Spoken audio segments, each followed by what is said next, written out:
Kaning inner product, di ata magkuhan karon kay ngano man, ngano, why can we establish an inner product? In fact, ang inner product spaces requires the essence of what?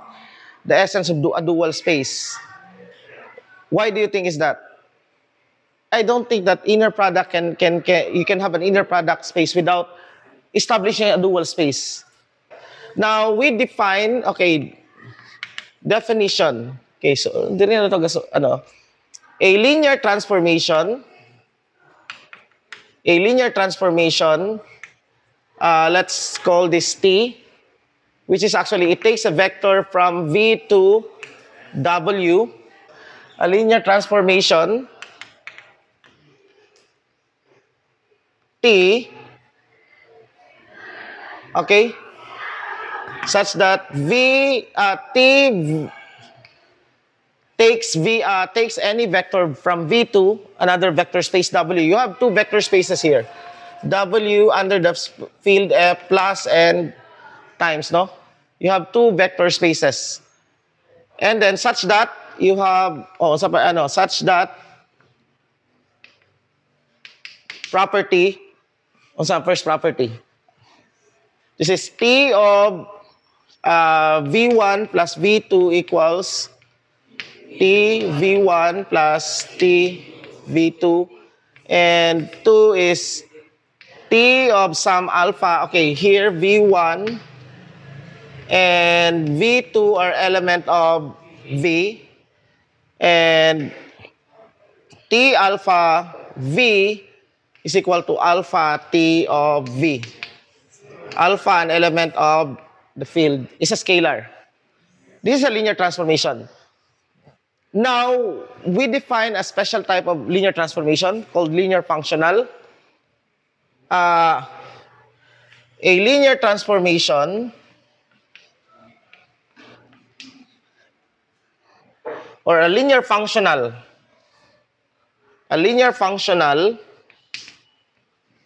is a linear transformation.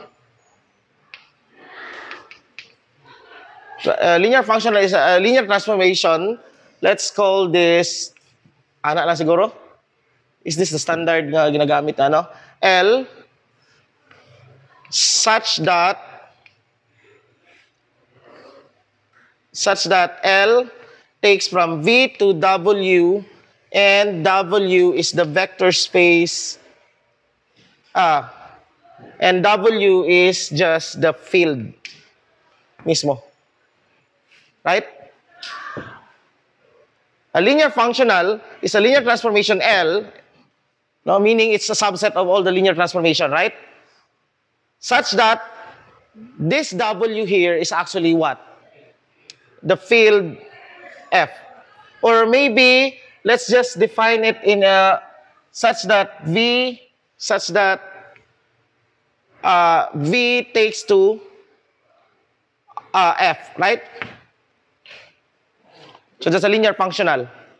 Any linear functional, now it takes a vector V and it spits out a scalar. Now, okay, we have another definition. Okay, this is some definition and another definition. V star is the vector space what? Right? The set of all linear functionals. This is the dual, we call this the dual space. Now, this dual space is actually very important. So now, the role of the dual space is tremendous in establishing the inner product, all the set of linear transformations that takes V and spits out a scalar. Okay? We have the dimension of L, VW is actually equal to dimension of V times dimension of W, right? Okay. So sa ato pa, the dimension of V star is equal to dimension of V times dimension of F. So this is just equal to dim V, no? The dimension. So Meaning that the dimension of the dual space is the same as the dimension of the original vector space. Is this always true? No. In general, this is actually greater than. First, what is isomorphism? So in fact, actually, natay duha ka groups there. Of course, you actually have two fields there, no? You have a field. So no, you have a field. So sa ato pa, So anyway, ang isomorphism preserves group product, right? F of A B is equal to F of A times F of B. That's homomorphism. But what's an isomorphism? It's bijective. No? Onto and right? Okay, 1-to-1 and onto. Sa ato pa, kanitanan walay mabilin, map out tanan diri in a 1-to-1 fashion. So that's isomorphism. And you have from isomorphisms, you have automorphism. If we are talking about the G unto G itself. Okay, so that's automorphism. Okay? So, ang kuan karon is that, what's the meaning of, when we try to illustrate isomorphism, preserving group product, okay? Well, of course, it's just that, what does it mean? Pero if this set is a group, if you take if you take this as an element and another element, you multiply it by whatever is that binary operation, the product should be contained in this set. If you have this one and the product is this, nakakay mapping into this manifold, and this is mapped into that, and this one is mapped into here, okay?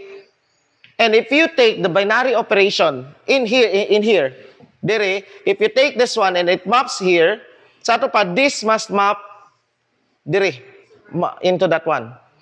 And all that, such that all of this should be mapped dire. No? That's why the importance of isomorphism is that we can actually study this one if this has a simpler structure than this one. Right? Okay? We can whatever we do here can be actually done here. The problem is that the operation might be complicated on this part. So atong buhaton dire. In the real world, like what's an isomorphism? Like, or a homomorphism na lang. Or I think it's isomorphism. Like, for example, sa basketball, if you're a basketball coach, you command them through sa board and naay dito, naay katong mga tao, naay mga lingin-lingin. You are establishing an isomorphism, not just a map. Why? Because pwede ang imong ibuhaton diri, okay, ma-execute nila exactly dito. Right? And all of them is mapped here. That's actually an isomorphism. You can do that. No? Analogies are making use of homomorphism. Like, if I'm going to explain a very complicated, I'm using a simple analogy, kay na-mapping dito, no? But somehow, after some time, it fails. No? Like, ang analogy only for some condition, no? So maybe that's not isomorphism. It's some sort of homomorphism at some level, no? At some kuan siguro. But, well, you can do that, no? Like, for example, pwede na ako if this is a very abstract concept, I can use a simple one where I'm mapping these things. Like, i-map na ako ang katong kani nga like, for example, like, give me an analogy. Like, analogy man itong ginabuhat, no? Like a simple analogy. Like, basta. Kapoy maguna-una. So, analogy is actually morphisms. So, ano ninyo ang kuanan niyo? So, these are what we do in, Okay, so here, V star, this is not the proof, ha? Di na lang ako isulat din, okay? Basin maano nila nga akuan. But, V star is actually isomorphic to V. They are isomorphic. Not because they have the same dimension. It's one, no? It's one of the things that, but they preserve group products. And we are not going to discuss unsay kuan no? Basta we have this. And so itong sunod akong gisulat dire. Okay. Okay. Now let B be the set of bases on V. So you have B as what? V1, V2, hantod, Vn. Okay? Now, suppose that we have a linear function, a what we call some, let's define a set of V star. Let's define a set of B star. So sa ato pa, B star, on the other hand, or similarly, B star would be the set of bases in the dual space V. Okay? We can define this as phi 1, phi 2, and then phi n. But how do we define now this basis? I can take the correspondence, but not, meaning dili na siya required. But this is the easiest way to define correspondence. I mean to define this one. I can define this as corresponding basis. Phi 1 is the corresponding basis to V1. But later, maybe when we can visualize this one now, maano ninyo that the correspondence is not actually necessary. But if we want to simplify things, if we want to get started, it's necessary to have this correspondence. But in general, we can have basis phi 1, phi 2 that is not related in any way with V1, V2, no? But of course, we have the freedom to choose. So sa ato pa, we have this. Now, for that correspondence, okay, this is now a basis in V star. Now, to make use of this correspondence, okay, sa ato pa, if this is the basis in V star, any vector, then any vector in V star can be written as, let's call this F, can be written as what? Or let's just use alpha na lang, no? Alpha can be written as a linear combination of this, right? It should therefore, okay, so alpha 1, phi 1 plus alpha 2, phi 2 plus hantod alpha n and phi n. Okay. Now from here, we can actually define now, let's define this as what? Definition. Phi I is equal to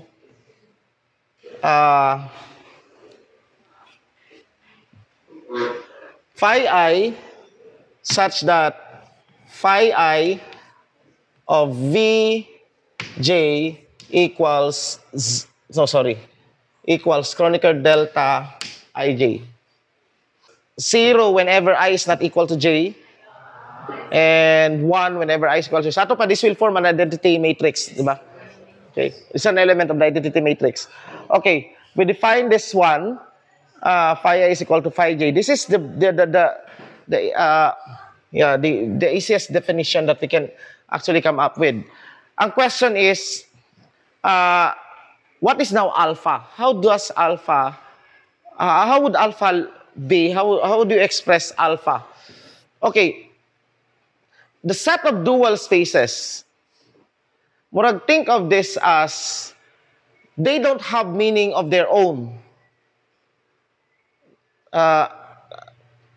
It's actually, murag dili kayo correct musulti ana, no? But something like, the linear functionals, mura sila kanaganing, they cannot stand on their own. In order for us to use them, to give meaning to them, we have to act them on vectors. In fact, they are actually operators. Right? So to give meaning, ninyo sa inyong kuan? No, to give meaning on this, on these linear functionals, we have to act them on vectors. Because if not, then I think they will be of no use to us, right? Because what we are actually trying, we have constructed a vector space for a purpose. Ibig sabihin, kung if this vector space represents reality, we go into the V star in order to study this reality. And if we just look at V star, kung diri rata without actually going into the V, na-defeat ang purpose that we constructed V star from V. Because, okay? So, something like that. So, we have now this one. So, in fact, what is now alpha? Okay? How do we write? Well, we write alpha here. Okay? Now, in order to know what alpha is, we have to act alpha on, okay? We have to act alpha on each of the basis vectors, right? So, for example, here, alpha of V1, what's alpha of V1? That's acting this on V1. So you have now sum of what? Alpha I, phi I, Vj. Alpha Vj, no? But what is this? This is just sum of alpha I, canonical delta I, j. Sa ato pa, alpha Bj is just equal to, we now set I equals to j. This is just equal to alpha j. We have this one. Okay niyo? Alpha I is equal to, these are the what? Now, what are alpha j? This is an element of what? Oh, careful. Element of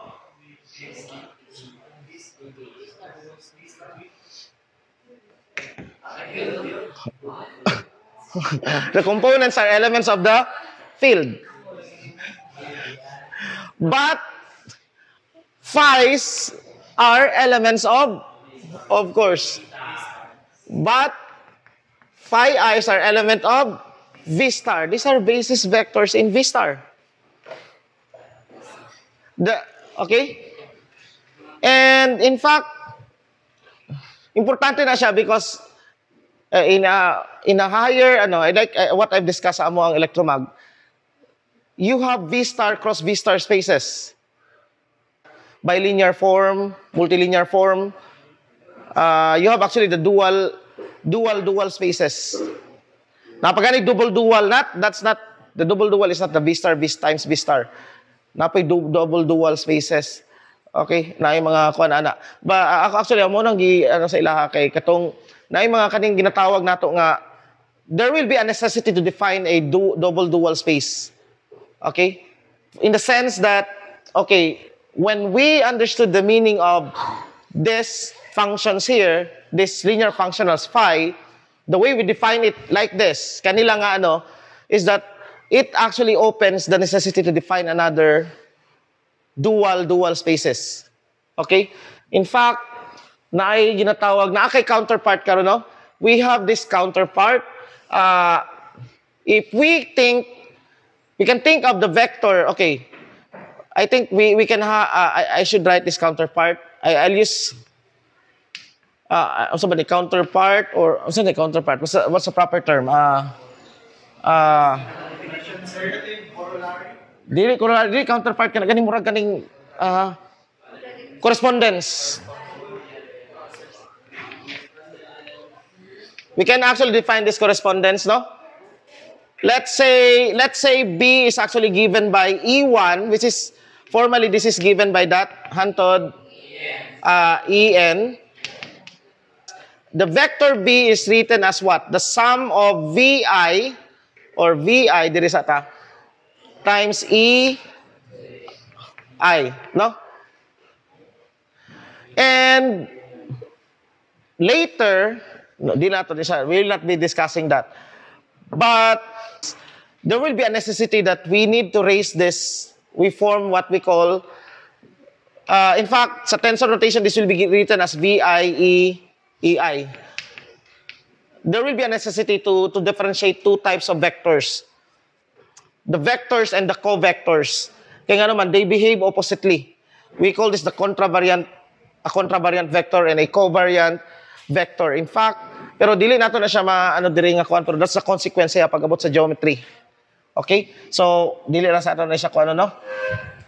But for any function, for any function f or alpha, it's not is alpha. How do we write alpha? This is alpha I ei. No, sorry. Phi I summation. Okay? Phi I. These are actually in fact, I can construct spaces nga ginatawag na I can have this one nga construct spaces nga kani actually strictly this is VI EI and this is alpha I phi I. Baliktad ang ilahang notation, no? Ang ilahang sa index. This is not exponent, this is an index, superscript. Okay? Pero anyway, we will just be using this. So we now know how to arrive at alpha. Okay? So kani atong buhaton karon. Given the basis vectors, let's suppose that let's now transform B to B. Okay. Just E1 and E2. Sa kasi sa standard when we go into geometric like when we associate geometry now, sometimes we use most of the more standard ginagamit ang E. Okay? Not the identity. It's actually basis vectors. Okay? Now, for example, suppose that, let's say, example. Suppose this is 1, 2. And E2 will be what? Murag what's 1, 2? 1, 2, 1, 2. This is E1. And let's say, E2 would be 1, 3, 1. 2, 3, 1. This is E. Cambio na nato this is E2. E1 na lang og E2. Okay, E2, right? I can actually construct a space given this kind of basis, right? And in fact, that's how, when you take a linear transformation, nga mo deform siya, tama? Ang basis, and you can actually, how do you find a point nga na kay vector dire? If you have any vector V, how do you map B onto the space? You use the parallelogram? No. I mean, how do you, parallelogram method? Sa edge dire, you draw a parallel to, so sa ato pa kaning nakat niya, that's you multiply that factor by E, and from here is parallel ana. So you have this length here and that length as the component of V on E, right? Now let's say that length is some Q, and let's say this length here is some P, then V is equal to what? PE1 plus QE2, no? Right? That's the way we know. Pero ang question karon is that pwede actually in another way. But this is the default because this is due to the parallelogram method. The parallelogram method is a consequence of this definition. The way we define the dual basis here, and you will know why. Okay, by the way, we solve now the corresponding basis, Ani. How do you solve? Well, we know that phi 1 of E1 must be equal to 1. And phi 1 of E2 must be equal to 0. So this will produce, okay, first, what is phi? Okay? How do we act on this? Ang question is karon, how do we write what is phi I, by the way? So, this is actually the most of definition of phi I. Phi I is actually a vector on what? On V star. So, we can think of phi I, we write phi I as what? X, Y. This is a row matrix. Okay? We write phi I as a row matrix. Ato pa, this is equal to what? X, Y times 1, 2, and what do you get? X plus 2Y equals 1.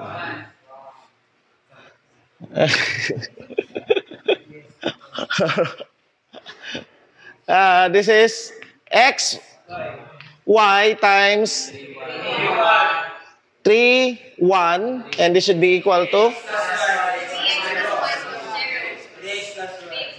3x plus y equals 0.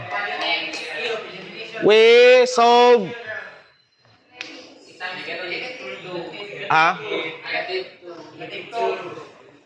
it times negative 2 na to ni. So, negative 5x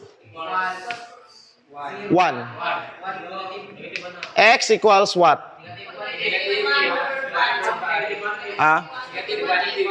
Negative 1/5. What is y?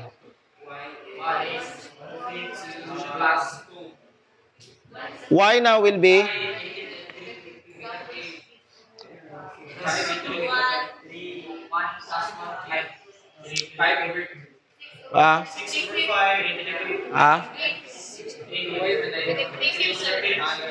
three-fifth.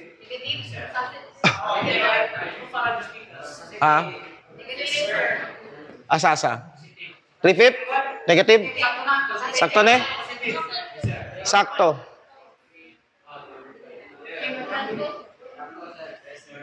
Okay.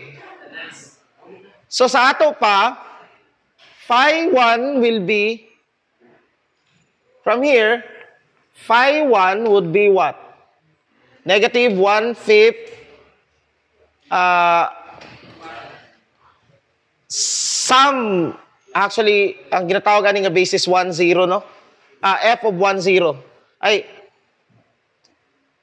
1, 0, acting on the vector, but we'll just use some, confusing man gud ni siya. We use x, y, right? Well, ato na lang isulat siya as a row matrix. Okay? 1/5, 3/5. But in fact, you wrote this one sa as minus 1/5 x plus 3/5 y, right? Okay? Okay. Namo ko tayo x ug y dira, no? So, pwede ra nang duha. How about phi 2? Phi 2 of E1 would be equal to what?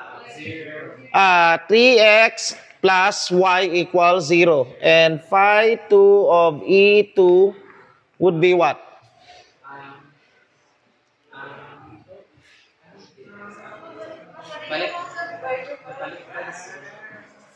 Zero ni. Ay, okay, sorry. That's x plus 2y equals 0. Again, this is minus 5x equals negative 1. So, positive na, positive. Positive 1. Ay, negative 2, sir. Negative 2, sir. Negative. Pinag-times natin negative 2, sir. Ay, okay. Negative 2. So that x is minus, x is 2/5 and y is... By the way, the x and y dire lahi ni sa x, y dire ha. We're just using it as a variable.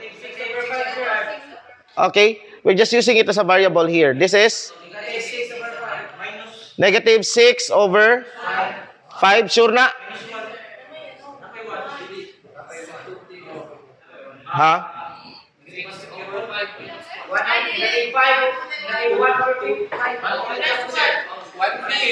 1/5?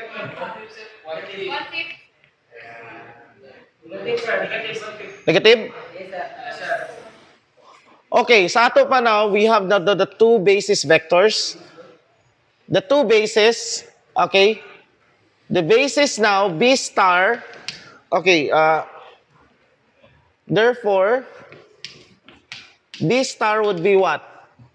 This one, negative 1/5 x plus 3/5 y, and then 2/5 x minus 1/5 y.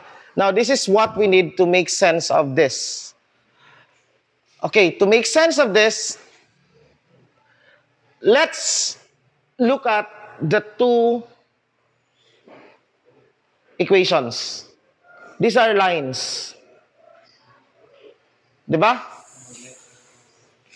Now, tanaw nato ang ano, tanaw nato ning first line na ni, 3/5 x.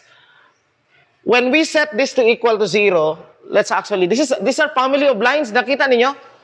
When we set minus 1/5 x plus 3/5 y equals 0, you draw this line, asa ni siya? This line is actually, pilay slope ane. You have, sure mo ane? Sakto ni ha? Okay, sa to pa, this is actually what? Okay, y is equal to what? This is, y is equal to 1/3 x. Tama no? 1/3 x. Right? Kana. Okay? Y is equal to 1/3 x. Ang ako lang gikuan is kaning slope. Ibig sabihin, 3 vertical, 3 horizontal, 1 vertical, and it corresponds to exactly na siya dire. In fact, that line would pass through kanisya. Nakuha ninyo? And this line here, that's equivalent to y is equal to 2x. 1 right, di ba? Mo correspond siya dire. This is the line. This is actually phi equals 0. Phi 1 equals 0. And this line here is phi 2 equals 0. Notice that phi 1 is a line on the other basis. Nga, dito siya moagi ang ano. And this is phi 2. Now, let's make sense of this. What is phi 1? Phi 1 equals 1. Mas inyo ning maano. When phi 1 equals 1, well, we have this one minus 1/5 x plus 3/5 y equals 1. Sa ato pa, this line here is what?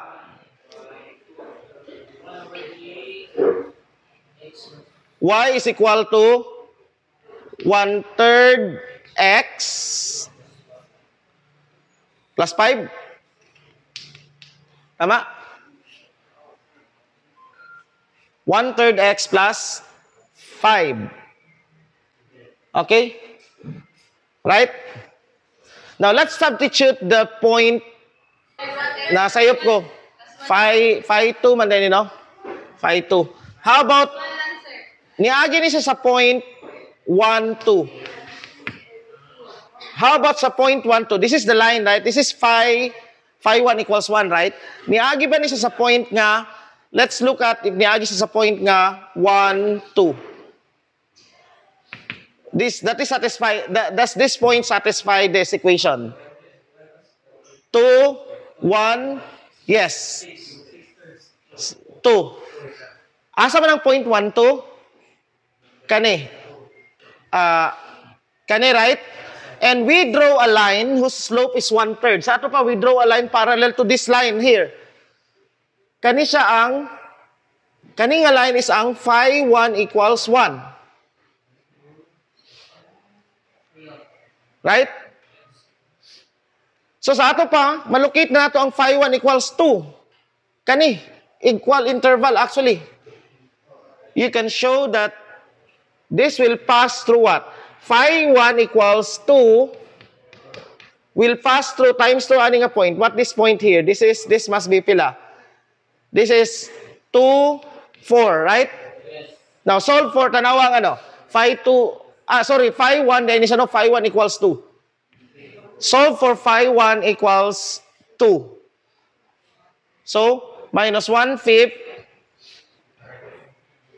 minus 1/5 x plus 3/5 y equals 2. Does this equation does the point 2, 4 satisfy this equation? Substitute. 2, negative 2. Yes. That's Tapos, sir. That's 4. 12 minus 10 over 5, that's 2. Yes. In fact, di ba, dire? Now, let's solve for phi 2 equals 1.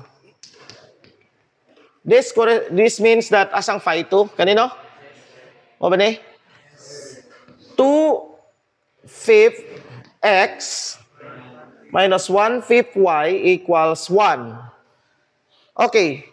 Ang question is, ang guide question is, does this pass to the point 3, 1? Does this satisfy this one? So, 3, 1. That's 6 over 5 minus 1 over 5. 5 over 5, that's 1. So, asa man ang 3, 1? Kani, di ba? And we draw a line parallel to phi 2. Okay, moment. So, in fact, this one here is phi 2.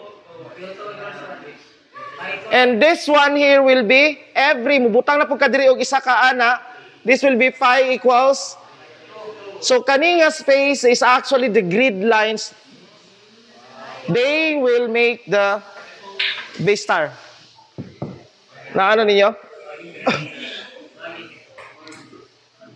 Now, this is why parallelogram works. Okay? Sa V star. And, okay? Na ano ninyo?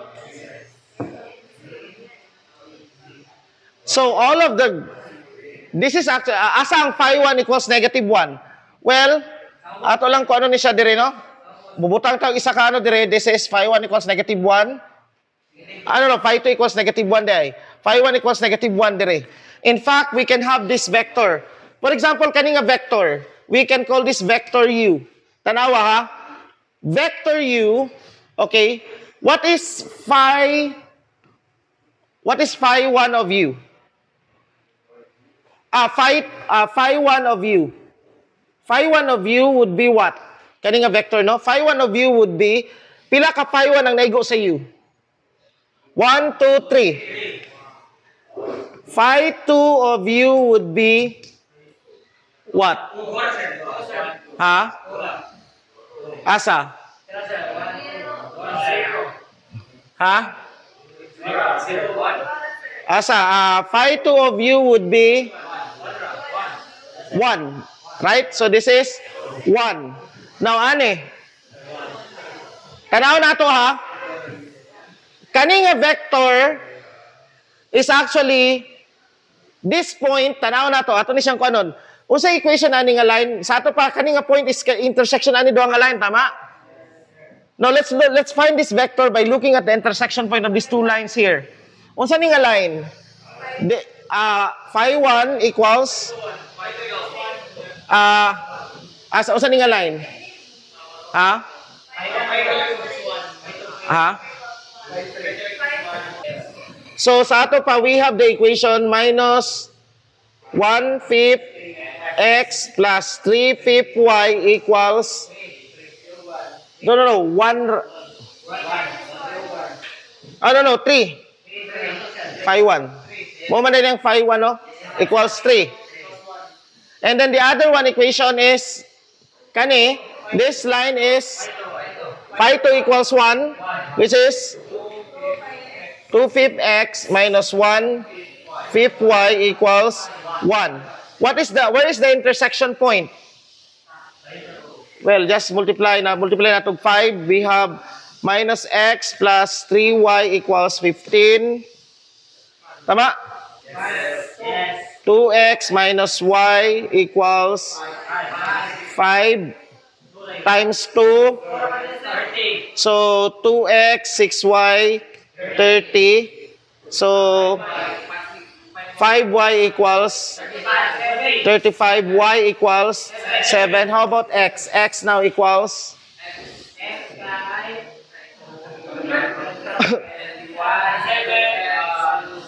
Ha? Ha? 6. Okay. Sa ato pa, this point is 6. No. Yeah, 6, 7. Now, sa ato pa, this vector should be 6, 7 in terms of what? In terms of, kaning diri, no? Kaning, not this, what, E1, E2. Not E1, E2, but in terms of the original IJ. No? Kaning 6 of 7, no? That in terms of original IJ coordinate system. And how do we prove nga sa ato pa, atong vector U would be equal to what? 6, 7. What is U, in order to show that what is U in terms of E1 and E2? In fact, U in terms of E1 and E2 is actually what?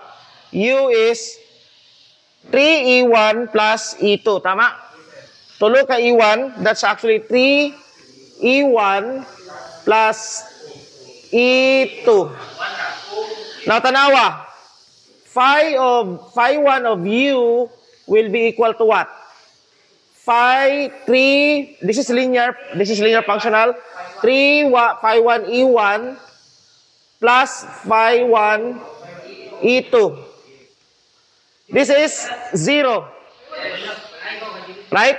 This is 1. So indeed this is 3.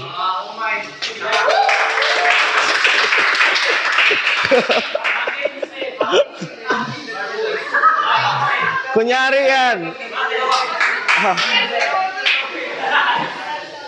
Right? Tama? Okay. And you can see that phi 2 of ano? Right? So this is how you now sa ato pa V is actually a set of, we can think of points in V represented by an arrow from the origin. What is V star? We can think of this as the set of lines. Well, this is just a representation of V star. We can represent V star in many ways. Nakuha ninyo? Okay. This is the consequence of the way we define phi. Okay? Because in fact, in general, I can actually give the component of a vector in terms of a basis in terms of this kana duha. This will have a different meaning sa kuano. Mas lisod ni siya mo define ta mangita tag kuan ani, dual space nga ani. No? Like, di ba atong gikuan nga meaning is kani ang iyahang parallelogram? I can actually make this one and whatever akong gusto pwede. But it will complicate things. Okay? So we can think of this as the V star as that nga naay it's a grid lines. Okay? Now, ang question ako is what are alpha? What are alpha? Alphas, no? Well, we know that alphas are, this is what we call a covector written as alpha 1, phi 1 plus alpha 2, phi 2 plus and so on, right? To make sense of alpha, all we have to do is multiply alpha, is actually act alpha on a V. Tama? So here, you have alpha of V is equal to acting all of this on V. This one will only act on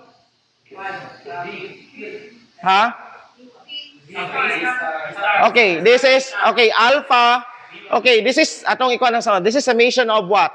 Alpha 1 phi 1 of this is another summation because V is a summation of what?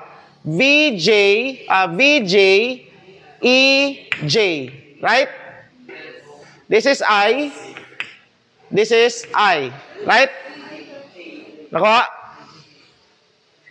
This is the double sum of what? Alpha I. This is a linear functional, a linear transformation. So I can take out V here. Alpha I, Vj, phi I, EJ. And this is what? This is the Kronecker alpha I, VJ, Kronecker delta IJ. But no, this is IJ. In order to make this work, we only need one index. So sa ato pa, this is actually the sum of alpha I, VJ. So in fact, okay, alpha I and alpha J is actually what we call, it's actually an inner product. This is a dot product. Right? You can think of this as the matrix alpha 1, alpha 2, alpha n, V1, V2, Vn. And this is the, and if you have the length of the vector, ibig sabihin, you have, in order to find the length of the vector, mo nagiingon nga, like, di ba, when you take the dot product, imuhang iana diri ang isa. Pero kana nga operation ana siya meaning. It doesn't work in general. In general, it only works in orthonormal fashion. If the basis vectors are orthonormal, ang kaning V diri to get the dot product, isi mo siyang di ba, like for example, di ba, V dot V is actually equal to V1, V2 times V1, V2, right? Yes. And this will, no? Okay. Okay? Oh, so that's, di ba, na? Pero, in general, to convert a row a column vector to a matrix vector, to a column vector to a row vector is actually taking the dual of V, the dual vector niya, into V star. Meaning that this one here is an element of V star. We call this actually star. Now, V star is in fact V1 star and V1 star is just equal to V1 if our coordinate system is orthonormal, meaning IJ. In IJ, it works. But if in general, we need to multiply something dire. Notice nga nang gawas ni siya, right? In order to do this, in order to actually, in general, we cannot actually do diretso in general, no? Ato lang i-reverse ana. It's only true for orthogonal. Dili na to kuan ni siya dire. But I covered that was isa ka that in order to do that, to flip, you need a what we call a metric tensor. The metric tensor would actually meaning, notice nga na ay dire. If I'm going to flip a V, sa ato pa kung na ako'y V star, tanawa ang may tabo. Kung na ako'y V star, dire, na ako'y V star dire, na mo gawas dire nga duha ka, naay mabilin actually nga EI dot EJ. EI sum EJ. And this EI EJ is defined actually as GIJ. This is what we call the metric tensor. This is how the space will change EI EJ. And you will need this metric in order to change a component of a contravariant vector. This is a contravariant vector that's sa taas na siya dapat into the covariant component, meaning gi-project nimo ang vector, not gi-project, imo siyang pangitanog duwa sa iyang counterpart sa dual space. When you multiply that one, so this alpha is an act of like taking what? Taking the dot product, taking the inner product. Now, alpha V, or actually, dili pa na siya taking the inner product, no? Kani later ang this belongs to belongs to the dual space called V star cross V. This actually GIJ is an element of V star tensor product V star.